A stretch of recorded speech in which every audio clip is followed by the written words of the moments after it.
All right, let's dive right in. Today, we're basically becoming medical detectives. We're opening up a case file on the adrenal glands, these tiny but super powerful command centers that, run our whole stress response system and a lot more. So let's get straight to the central mystery. So think about your body having a built-in alarm system for stress. Now, what if that alarm just goes silent when it should be blaring, leaving you feeling totally wiped out and weak? Or what if it's the other way around and it's just stuck screaming emergency 24/7? You'd have anxiety, high blood pressure, weight gain. It'd be a mess. Well, that is exactly the mystery we're going to unravel today, the wild world of adrenal hormone imbalances. Okay, so let's meet our main suspect, the adrenal glands. I like to think of them as our body's hormone mission control. They just kind of sit right on top of our kidneys, and their main job is to pump out critical hormones, like cortisol. You've probably heard of it. It's our #1 stress hormone. To really crack this case, we first have to understand the two main problems we could be up against. Look, in any good investigation, you gotta know what you're looking for, right? With the adrenals, it really boils down to two main cases. On one side, you've got adrenal insufficiency. A classic example is Addison's disease, and that's where the system is just underproducing cortisol. And on the complete opposite side, you've got Cushing's syndrome, where the system is just stuck in overdrive, making way too much. So we have two totally opposite problems, and that means we need two different ways of investigating. Every single investigation starts the same way. You gather the first clues. Before we bring out all the fancy, high-tech gear, we've got to run some simple screening tests. We have to see if there's even a case here worth pursuing. These first clues, they're absolutely essential for pointing us in the right direction. So our very first piece of evidence comes from something called a morning serum cortisol test. It's just a simple blood draw, but here's the catch. Timing is everything. It has to be done between 8 and 9 a.m. Why? Because that's when your body's natural cortisol production is at its highest point for the entire day. It's the perfect time to get a sneak peek and see if our suspect is even showing up to work. And of course, interpreting the results is the whole game. If you get a really low cortisol level, we're talking below 100 nanomoles per liter, that's just how we measure it, that's a pretty strong clue pointing towards adrenal insufficiency. If it's super high, over 500, we can pretty much rule that out. But what about that big, murky gray area in the middle? Well, that's when our detective work really kicks into high gear. So when those first clues don't give you a clear answer, it's time to stop just observing and move on to a full-blown interrogation. We need to do what are called dynamic tests. This is where we actually challenge the system. We put it under a little bit of pressure, and we see how it responds. This is how we get it to spill its secrets. Let's start with the most obvious question for a system we think might be slacking off. How do we even know if the glands can respond to an order? Is the problem that they're just broken, or is it that they're not even getting the message to turn on in the first place? The absolute gold standard for this is the short synaptin test. It's pretty straightforward. First, you get a baseline cortisol level. Then, you give a shot of synaptin, which is basically a man-made version of ACTH, the hormone that naturally tells your adrenals, okay, time to get to work.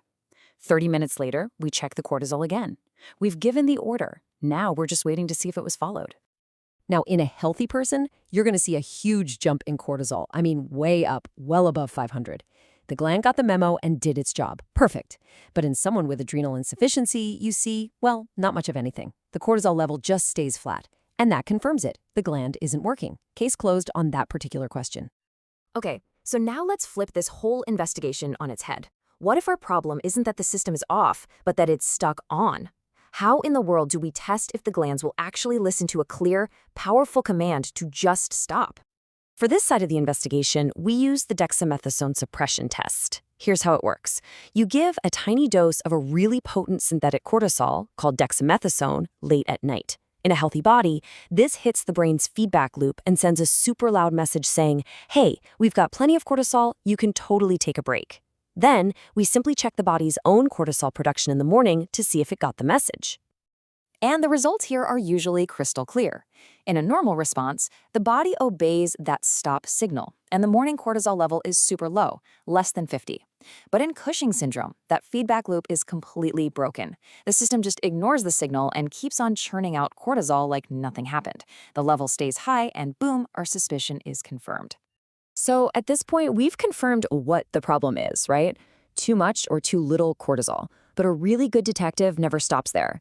The next and maybe most critical question is, where is this problem actually coming from? Is the adrenal gland itself the issue, or is it the boss, the pituitary gland, that's causing all the trouble?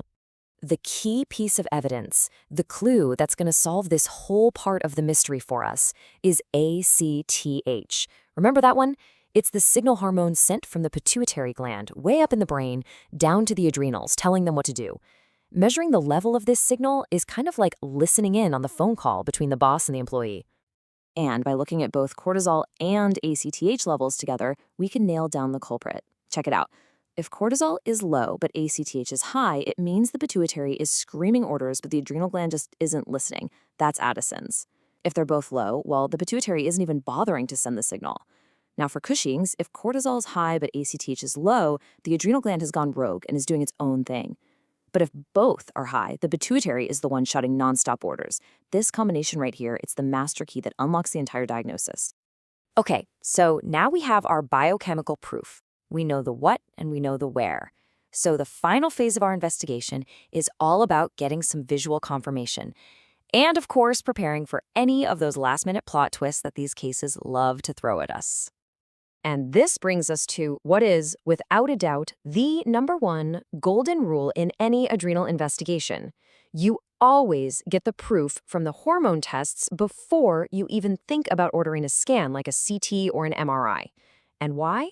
Because it is so easy to get misled if you do it the other way around. See, imaging is only used to visually find the source of the problem, like a tumor, that our blood tests have already told us exists. It's the final stamp on our findings. Now, there are other similar investigations for different hormones, but the detective principles are pretty much the same. And then there's the final plot twist. Sometimes you'll be doing a scan for something totally unrelated, and you find a little lump on the adrenal gland by accident, and that discovery can trigger this entire detective story just to make sure that little lump isn't causing any trouble. And with that, our case is closed. This whole diagnostic journey just goes to show you that our bodies are having this constant, complicated conversation using chemical signals. And it makes you wonder, when something goes wrong, are we listening closely enough to actually understand what our bodies are trying to tell us?